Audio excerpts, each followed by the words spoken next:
Hai semuanya, perkenalkan nama saya Yulia Agusta, saya dari program studi pendidikan bahasa Inggris. Sekarang, saya akan mengkritik jurnal dengan judul Character Education in the Digital Age, Opportunity and Challenge, dengan penulis Dr. Anus Maria Elizabeth S. Tahun terbit 2021, dengan nama jurnal International Journal of Education Development. Sekarang, saya akan menanggapi kritis tentang jurnal. Pendidikan karakter di era digital menjadi sangat penting karena perkembangan teknologi telah memengaruhi hampir semua aspek kehidupan, termasuk cara anak-anak dan remaja membentuk nilai etika dan perilaku mereka. Dalam jurnal yang saya baca, penulis menyampaikan bahwa era digital menghadirkan peluang sekaligus tantangan besar bagi pendidikan karakter. Salah satu peluang adalah kemudahan akses terhadap sumber pembelajaran yang beragam. Teknologi digital memungkinkan siswa untuk belajar nilai-nilai seperti kejujuran, tanggung jawab, kerjasama, dan toleransi melalui media interaktif dan platform edukatif.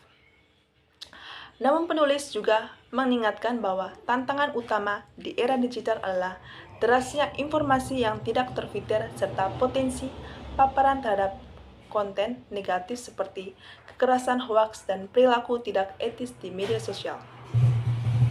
Penulis menekankan pentingnya peran guru dan peran orang tua dalam mendampingi anak-anak saat menggunakan teknologi. Pendidikan karakter tidak bisa hanya dibebankan pada sekolah, tetapi harus menjadi tanggung jawab bersama. Guru di era digital harus mampu mengintegrasikan teknologi dengan nilai-nilai moral agar siswa tidak hanya cerdas secara intelektual, tetapi juga secara emosional dan sosial. Saya sangat setuju dengan pandangan tersebut. Dalam pengamatan saya, banyak siswa yang memiliki kecerdasan akademik yang tinggi tetapi masih kesulitan dalam perilaku sopan, jujur, atau menghargai perbedaan. Ini menunjukkan bahwa pendidikan karakter perlu ditanamkan secara terus-menerus dan konsisten, tidak hanya sebagai pelajaran tambahan, tetapi juga sebagai bagian dari semua proses pembelajaran. Selain itu, menurut saya, tantangan terbesar saat ini adalah bagaimana menanamkan nilai-nilai karakter di tengah budaya digital yang serba cepat, instan, dan kadang-kadang dangkal. Banyak anak-anak lebih tertarik dengan konten viral daripada nilai-nilai penting seperti empati, keadilan, tanggung jawab. Oleh karena itu, diperlukan inovasi dalam metode pendidikan karakter, misalnya melalui pembuatan konten digital yang menarik dan edukatif. Pendidikan karakter juga perlu menyesuaikan dengan konteks zaman.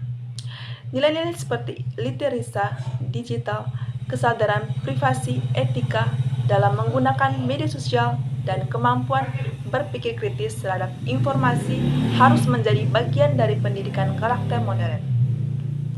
Menurut saya, ini penting agar siswa tidak hanya menjadi pengguna teknologi yang cakap, tetapi juga bertanggung jawab. Sebagai calon pendidik, saya merasa penting untuk terus belajar bagaimana pembentuk karakter siswa dengan pendekatan yang sesuai dengan zaman.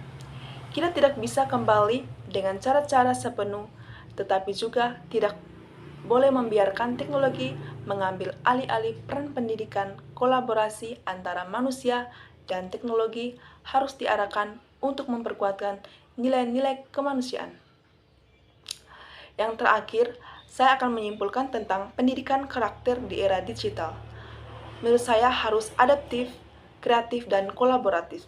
Semua pihak, baik guru, orang tua, maupun pemerintah harus bekerja sama menciptakan lingkungan belajar yang tidak hanya mencerdaskan tetapi juga membentuk karakter. Dengan begitu, generasi muda kita akan tumbuh menjadi pribadi yang tidak hanya pandai tetapi juga bijak dan bertanggung jawab. Sekian dari saya, terima kasih.